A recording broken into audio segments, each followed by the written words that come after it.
نحمده ونصلي على رسوله الكريم أما بعد فأعوذ بالله من الشيطان الرجيم بسم الله الرحمن الرحيم رب اشرح لي صدري ويسر لي أمري واحلل عقدة من لساني يفقهوا قولي رب زدني علما اللهم فقهنا في الدين اللهم بارك لنا في أوقاتنا آمين۔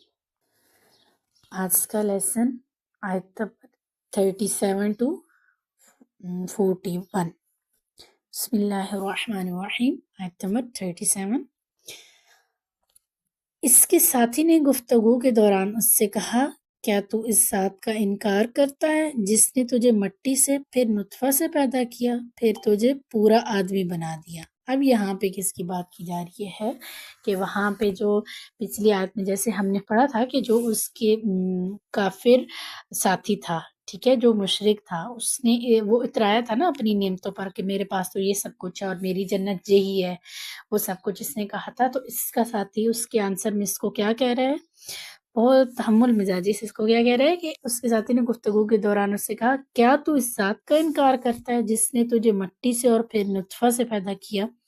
وہ اس کو اس کی اصل دکھا رہا ہے کہ تم تو خود کچھ بھی نہیں ہو، تمہیں تو پیدا کرنے والی ذات اللہ تعالیٰ کی ہے، کہ اللہ تعالیٰ نے تمہیں کس سے، ایک حقیر سی چیز مٹی سے پیدا کیا، ٹھیک ہے۔ یہ مٹی کا یہاں پہ کیوں ذکر آیا ہے، کیونکہ سب سے پہلے جو حضرت آدم تھے ان کو مٹی سے پیدا کیا گیا تھا، تو یہاں پہ وہ اسی مناسبت سے آ رہا ہے کہ جس نے تجھے مٹی سے پیدا کیا، انسان کی اصلیت بھی مٹی ہے۔ پھر آگے اس کے بعد حضرت آدم کے بعد ہر انسان کو نطفہ سے یعنی کہ منی سے پیدا کیا گیا۔ اب یہاں پہ آ رہا ہے کہ انسان کی اصلیت بتائی جا رہی ہے، اللہ تعالیٰ انسان کی وہ جو رجل مومن تھا، وہ ایک جو کافر تھا، اس کو اس کی اصلیت بتا رہی ہے کہ تمہاری اصلیت ہے کیا، کہ تم تو ایک نطفے سے پیدا کیے گئے، ایک حقیر پانی سے پیدا کیے گئے ہو، اور تم اپنی ان نعمتوں پر اتنا اتراتے ہو جو اللہ تعالیٰ نے تمہیں دی ہیں، کہ اس کی ذات کا ہی تم انکار کر ڈالتے ہو، اسی کے ساتھ تم شریک ٹھہراتے ہو، اسی کا شرک کرتے ہو، اور اس پہ تم ایمان ہی نہیں لاتے، کہ تم یہ کہتے ہو کہ وہ تو ذات ہے ہی کچھ نہیں، اور اگر بالفرض ہے بھی تو مجھے کیا کرے گا، وہی جنت دے گا جو اس نے مجھے دنیا میں نعمتیں دی ہیں۔ تو وہ اس کو اصلیت بتا رہا ہے، توحید کا پیغام بیسیکلی وہ اس کو پہنچا رہا ہے بہت دھیمے لہجے میں، اور پھر اللہ تعالیٰ وہی شخص اس کو کیا کہہ رہا ہے کہ پھر تجھے اس نے پورا آدمی بنا، یعنی کہ تجھے اتنا خوبصورت اس نے بنا دیا کہ تمہارے ہاتھ پاؤں کہیں کوئی ٹیڑھ نہیں ہے، کہیں تمہاری جسم میں کوئی نقص نہیں ہے، نہ تمہاری آنکھوں میں کوئی نقص ہے۔ اللہ تعالیٰ نے تمہیں ہر نعمت جو دی ہے وہ بالکل ٹھیک دی ہے، ورنہ آپ دیکھتے ہیں کہ بہت سے ایسے بچے پیدا ہوتے ہیں کہ جن کا بہت سے مسائل ہوتے ہیں، ٹھیک ہے، کہ وہ مکمل انسان نہیں ہوتے۔ جیسے آپ دیکھ لیں کہ جو تھرڈ جینڈر ہے وہ اس کا بھی تو یہی ہوتا ہے نا کہ وہ اللہ تعالیٰ کی طرف سے ہوتا ہے وہ، ٹھیک ہے۔ تو ہم اگر ایک اللہ تعالیٰ نے ہمیں مکمل انسان بنا دیا، ہمیں سب کچھ دیا ہے اللہ تعالیٰ نے، ٹھیک ہے، لیکن اگر کہیں کسی ایک جگہ میں ذرا سی کمی آتی جاتی ہے تو ہم اللہ تعالیٰ سے شکوہ شکایت شروع کر دیتے ہیں، ٹھیک ہے۔ تو یہ بہت غلط طرز عمل ہے۔ ہمیں اپنے جسم پہ جو اللہ تعالیٰ نے ہمیں دیا ہے اور ایک مکمل انسان بنایا ہے، ورنہ آپ دیکھیں آپ کے آس پاس، آپ کے دوستوں میں، آپ کے رشتہ داروں میں ہی کتنے ایسے لوگ ہوں گے جو معذور ہیں، پیرالائز ہیں، ٹھیک ہے، جو کھانے پینے کے محتاج ہیں۔ تو ہمیں اللہ تعالیٰ نے ویسے کسی چیز میں بھی نہیں رکھا، تو ہمیں کیا کرنا چاہیے، اس کا شکر ادا کرنا چاہیے۔ یہ جو رجل مومن تھا وہ بھی دوسرے کو کیا کروا رہا تھا، اس کی نعمتیں یاد کروا رہا تھا کہ دیکھو تمہیں اللہ تعالیٰ نے، تمہاری اصلیت کیا ہے، اور پھر اللہ تعالیٰ نے تمہیں اتنا خوبصورت بنا دی ہے، اور پھر تم اسی کا انکار کرتے ہو جس نے تمہیں سب کچھ دیا ہے۔ پھر اگلی آیت ہے آیت نمبر 38۔ اس میں کیا کہہ رہے ہیں کہ رہی میری بات تو میرا پروردگار تو اللہ ہی ہے، اور اس کے ساتھ کسی کو شریک نہیں، اور میں اس کے ساتھ کسی کو شریک نہیں بناتا، یعنی کہ میں تو اسی پروردگار کو اپنا مالک بناتا ہوں، اسی کو اپنا آقا سمجھتا ہوں، میرا سب کچھ وہی ہے، وہی میرے اور تمہارے سب کے نفع و نقصان کا مالک ہے، یعنی کہ کسی انسان کے ہاتھ میں تو کسی کا بھی نفع نقصان نہیں ہے، ٹھیک ہے۔ اگر کہیں مال میں، اولاد میں، کہیں کسی چیز میں بھی انسان کو تھوڑا سا ہوتا ہے کہ وہ چیز اس کو اس طرح مکمل نہیں ملتی، تو اس میں کسی انسان کا ہاتھ نہیں ہے، ٹھیک ہے؟ ہم اگر کوئی بیماری بھی ہوتی ہے نا تو وہ جب تک اللہ تعالیٰ کی ذات نہ چاہیں تو تب تک ٹھیک نہیں ہوتے۔ بعض ایسی چھوٹی چھوٹی بیماریاں ہوتی ہیں کہ ہم اس کے علاج کے لیے اپنا سب کچھ لگا دیتے ہیں، مال بھی جان بھی سب کچھ لگا دیتے ہیں، لیکن وہ نہیں ٹھیک ہوتے، ٹھیک ہے؟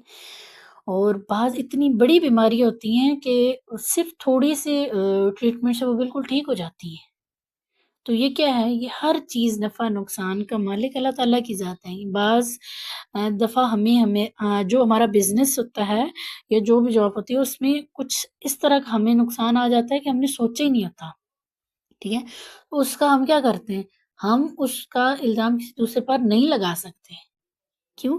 اور نہ ہم کسی انسان کو کہہ سکتے ہیں، اس سے مدد لے سکتے ہیں کہ تم یہ کرو، تم یہ کرو، میری یہاں پہ مدد۔ ہاں، بظاہری اسباب ہم تھوڑے سے اختیار کر سکتے ہیں کہ اگر فار ایگزامپل آپ کو کسی بزنس میں لاس ہوا ہے تو آپ کیا کہ آپ یہ نہیں کہ آپ بالکل ہی بیٹھ جائیں گے کہ نہیں اب میں تو صرف اللہ تعالیٰ سے مدد مانگوں گا۔ ظاہر ہے انسان جو آپ کی مدد کرتا ہے نا وہ اس کو بھی اللہ تعالیٰ نے آپ کے لیے بھیجا ہوا ہوتا ہے، ٹھیک ہے؟ اگر کوئی انسان آپ کی مدد فار ایگزامپل وہی جو بزنس والی ہم نے ایگزامپل لی اس میں آپ کو لاس آیا ہے تو کوئی انسان آپ کو کچھ رقم دے کے آپ کو کہتا ہے کہ تم فی الحال قرض دے کے کہ تم اس سے جو ہے وہ اپنا گزارا کر لو اور پھر جب تمہارے پاس آئے تو مجھے دے دینا۔ اب ہم اس سے یہ نہیں کہیں گے کہ نہیں میں تو اس سے لیتی ہی نہیں ہوں کیونکہ مجھے تو اللہ تعالیٰ، اب ظاہر ہے اللہ تعالیٰ آسمانوں سے تو نہیں بھیجیں گے نا، اللہ تعالیٰ کسی نہ کسی انسان کو ہی ذریعہ بنائیں گے کہ وہ آپ کی مدد کرے گا، ٹھیک ہے؟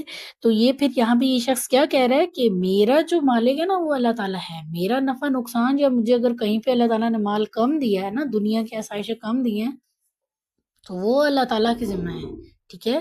اس نے مجھے دینی ہے نہیں دینی، وہ کس طرح کے دیتے ہیں وہ سب اس کی ہے، تم اس چیز کی فکر نہ کرو۔ اور پھر وہ آگے کہہ رہا ہے کہ رجل مومن کیا کہہ رہا ہے کہ میں اس کے ساتھ کسی کو شریک نہیں بناتا، ٹھیک ہے؟ وہ کہہ رہا ہے کہ بے شک میرے پاس اگر مال کم ہے، میرے پاس دنیاوی نعمتیں کم ہیں، لیکن میں شرک تو نہیں کرتا نا۔ تمہاری طرح میرے پاس اگر سب کچھ ہوتا، ساری نعمتیں ہوتی تو میں کیا کرتا، میں بھی تمہاری طرح شرک کر لیتا۔ اور ایسے ہی ہوتا ہے، ٹھیک ہے؟ کہ بعض انسان آپ نے دیکھے ہوں گے اپنی لائف میں، ایسے بہت سارے اپنے آس پاس اپنے رشتوں میں اپنے دوستوں میں اپنے سرکل میں کہیں نہ کہیں آپ نے دیکھے ہوں گے کہ کوئی ایسے انسان جس کے پاس پہلے کچھ بھی نہیں تھا، ٹھیک ہے؟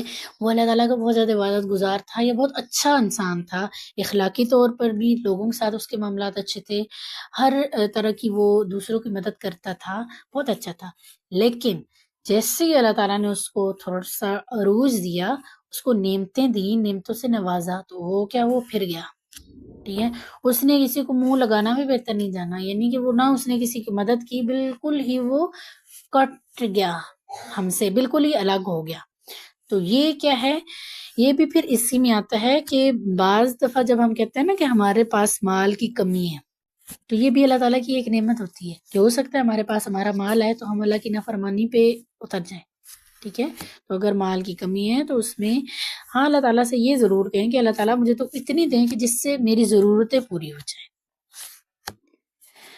پھر آگے وہ کیا کہتا ہے کہ میں کسی کو اس کے ساتھ شریک نہیں ٹھہراتا کہ میری جو بھی تدبیریں وغیرہ ہیں وہ انسان کی وہ کچھ کام نہیں آ سکتی اور نہ ہی کوئی دوسرا میری مدد یا حمایت کر سکتا ہے، یعنی کہ اگر مجھے مال دینا ہے تو وہ اللہ تعالیٰ کی ذات ہی دے گا، کوئی انسان مجھے زیادہ مال نہیں دے سکتا اور نہ ہی اگر میرے پاس زیادہ ہے تو ان سے چھین سکتا ہے۔ اس کے بعد ہے آیت نمبر 39 آیت نمبر 39 ہے، اور جب تم اپنے باغ میں داخل ہوا تو یہ کیوں نہ کہا ماشاء اللہ لا قوت الا باللہ، کہ وہی ہوتا ہے جو چاہتا ہے اور اللہ کی توفیق کے بغیر کسی کا کچھ زور نہیں، بھلا دیکھو اگر میں مال اور اولاد میں تم سے کم تر ہوں۔ اب یہاں پہ وہ اس کو کیا نصیحت کر رہا ہے کہ جب تم باغ میں داخل ہوئے تھے، بجائے اس کے کہ تم نصیحت کرتے اور اتراتے اپنی نعمتوں پر، تم نے یہ کیوں نہیں کہا لا حول ولا قوت، یعنی کہ اس پہ ماشاء اللہ کیوں نہیں کہا؟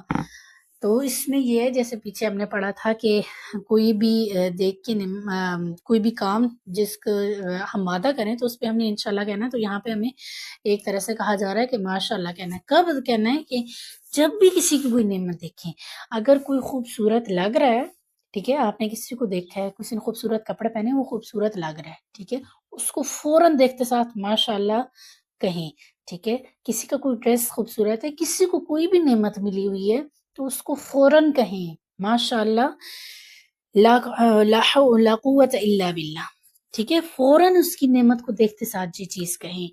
اور بعض اوقات یہ ہوتا ہے نا، ہم کہتے ہیں کہ نہیں میری نظر تو نہیں لگتی، میں تو جو ہے وہ اثر تو نہیں کر رہی نا، میں تو اچھے نظر سے دیکھ رہی ہوں اس کو، ٹھیک ہے، میری نظر کیسے لگ سکتی ہے؟ لیکن انسان کی اپنی نظر اپنی نعمتوں کو بھی لگ سکتی ہے، تو پھر دوسروں کی دوسروں پہ ہے نا، ٹھیک ہے، تو کیا ہے، نظر پر حق ہے۔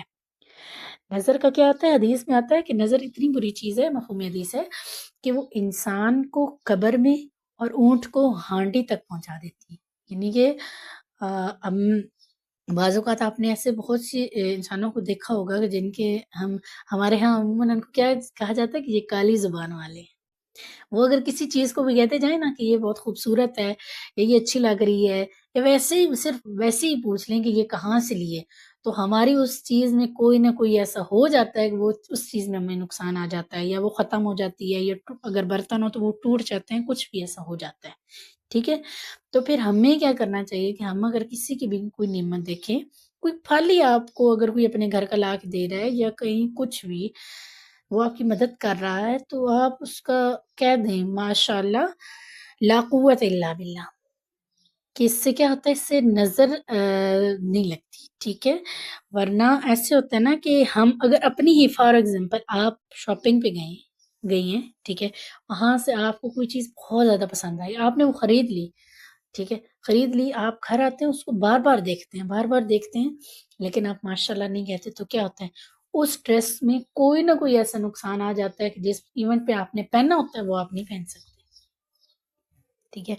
یا اگر کوئی کھانے کی چیز کر لیں، کہ آپ کھانے کی چیز باہر سے لاتے ہیں کہ میں کھاؤں گی اور وہ بہت اچھی ہوتی ہے، لیکن اس میں کیا ہوتا ہے کہ کچھ نہ کچھ ایسا ہو جاتا ہے کہ یا تو وہ چیز آپ سے گر جاتی ہے، ضائع ہو جاتی ہے، یا خراب ہو جاتی ہے، یعنی کہ کچھ ایسا ہو جاتا ہے کہ وہ آپ کو فائدہ نہیں پہنچا سکتی، ٹھیک ہے۔ پھر اس کے بعد آئندہ سے انشاءاللہ ہم سب نے یہ کرنا ہے کہ اگر کوئی نعمت کسی کی دیکھیں یا خود کوئی نعمت ہو جو ہمیں بہت زیادہ اٹریکٹ کرتی ہو، ہمیں اچھی لگتی ہو، ٹھیک ہے، یا اللہ تعالیٰ کی توفیق سے کوئی نیکی کرنے کا ایسا موقع مل رہا ہے، تو ہم نے اس پہ کیا کرنا ہے، ماشاء اللہ لا قوت الا باللہ لازمی پڑھنا ہے، ٹھیک ہے، کیونکہ نظر برحق چیز ہے، یہ لگ سکتی ہے۔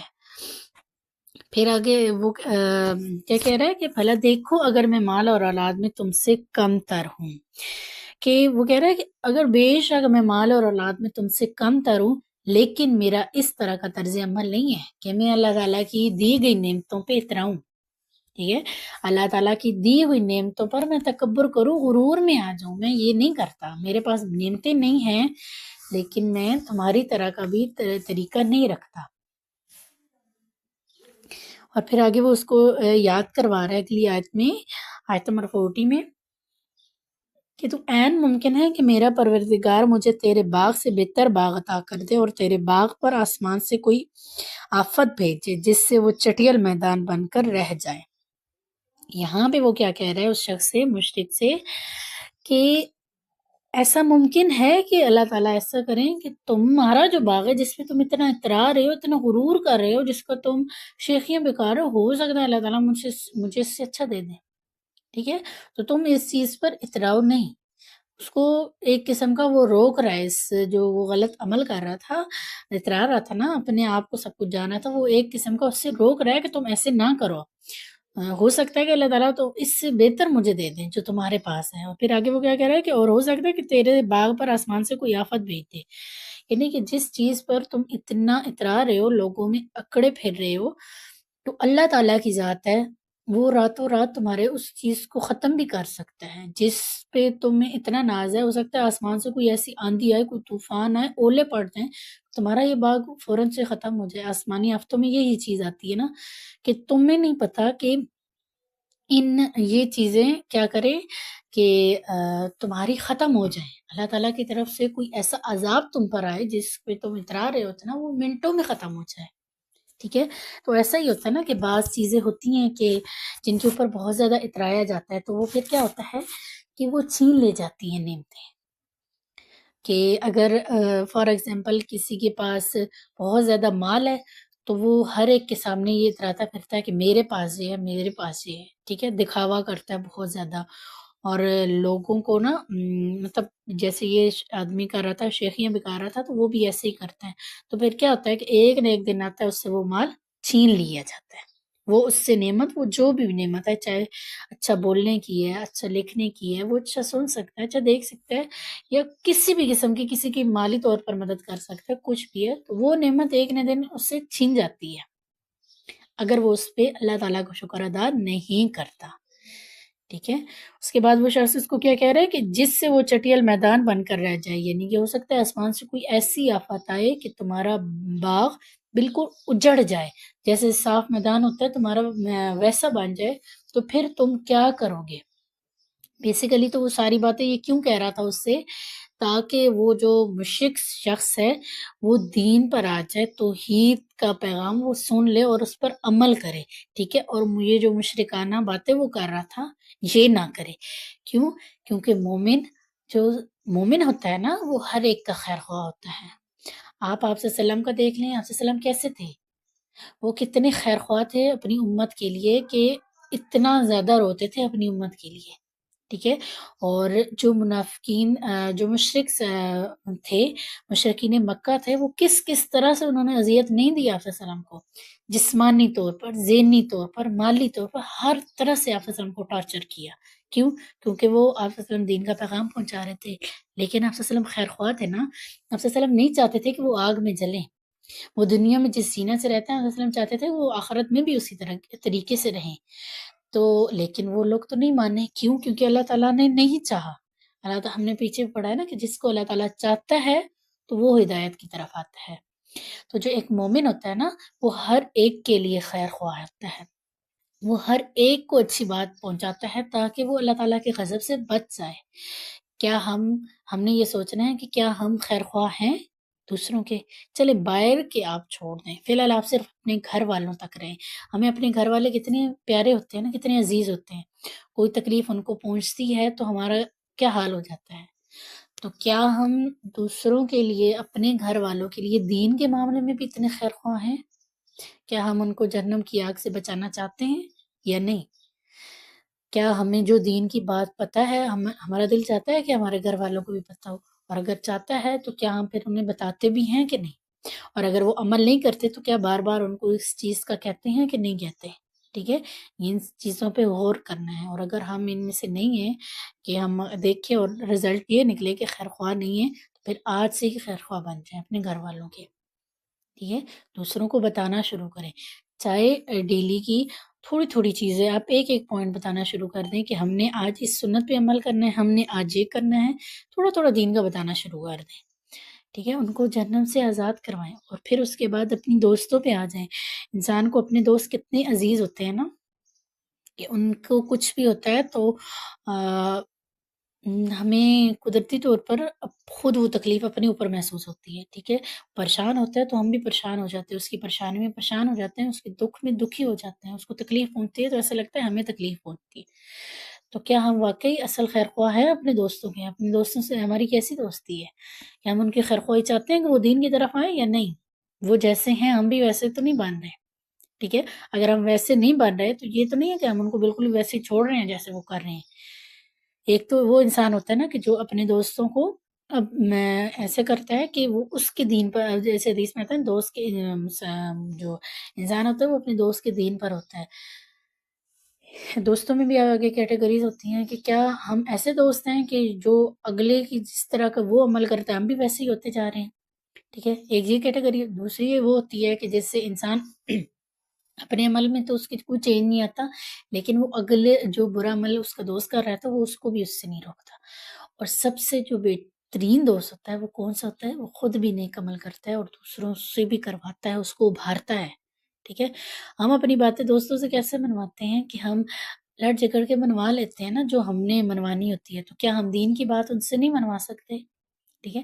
آج سے انشاءاللہ ہم نے کوشش کرنی ہے کہ ہم نے اپنے دوستوں، اپنے گھر والوں، اپنے سرکل کا خیر خواہ بننا ہے. ٹھیک ہے. امت کا خیر خواہ ہم نے بننا ہے انشاءاللہ. اس کے بعد ہے آیت نمبر 41۔ آیت نمبر 41 میں کیا ہے کہ اس کا پانی گہرا چلا جائے اور تو پانی بھی نہ نکال سکے۔ اب اس آیت میں یہ بیسیکلی پچھلی آیت کے ساتھ ہی لنکڈ ہے کہ ہو سکتا ہے یا تو اللہ تعالیٰ آسمانی آفت بھیج دیں اور تمہارا وہ باغ بالکل چٹیل میدان بن جائے، اور ہو سکتا ہے جو یہ نہر بہ رہی ہے، کیونکہ نہر بہ رہی تھی نا دونوں باغوں کے درمیان سے، یہاں پہ وہی کہا جا رہا ہے کہ ہو سکتا ہے اللہ تعالیٰ چاہے تو یہ پانی سوکھ جائے، ٹھیک ہے، اور وہ زمین اپنے اندر جذب کر لے اور وہ باہر ان کو پانی ہی نہ دے، اور وہ پھر کیا ہوگا، وہ ظاہر ہے جب پودوں کو پانی نہیں ملتا تو وہ کیا ہو جاتے ہیں، وہ خشک ہو جاتے ہیں نا، اور ختم ہو جاتے ہیں، ٹھیک ہے، ظاہر ہے وہ پانی ان کی خوراک ہے۔ جب پانی نہ ملے تو آپ دیکھیے، اب جیسے سمر کا آگے سیزن آ رہا ہے تو آپ اس میں نوٹ کریں گے کہ آپ پودوں کو اگر صبح آپ نے پانی دیا ہے نا تو شام میں اگر آپ دوبارہ نہیں دیں گے نا تو دھوپ اتنی تیز ہوتی ہے کہ پودوں کے اندر سے وہ پانی ظاہر ہے وہ جو ہوتا ہے ان کا استعمال کر لیتے ہیں اور وہ مرجھا جاتے ہیں۔ شام تک کیا ہوتا ہے کہ ان کے پتے بالکل گر جاتے ہیں، ایسے ہی ہوتا ہے۔ تو اگر پودوں کو پانی نہ ملے نا تو وہ اسی طرح ہو جاتے ہیں۔ تو یہاں پہ پھر وہی کہا جا رہا ہے کہ اگر اللہ تعالیٰ چاہے تو وہ تمہاری کیا کرے، وہ پانی اس کا زمین کے اندر جذب کر لے اور تمہارے اس باغ کو پانی نہ ملے اور یہ مرجھا جائیں سارے پودے اور تمہارا باغ سارا برباد ہو جائے۔ تو بیسیکلی تو وہ منع کر رہا ہے نا ان سب چیزوں سے کہ خیر خواہ ہے، وہی بات ہے کہ جو بھی پیچھے کی ہے کہ خیر خواہی کر رہا ہے۔ تو آج کا لیسن یہی تھا، کسی کا کوئی کوشچن ہو تو وہ کر سکتے ہیں۔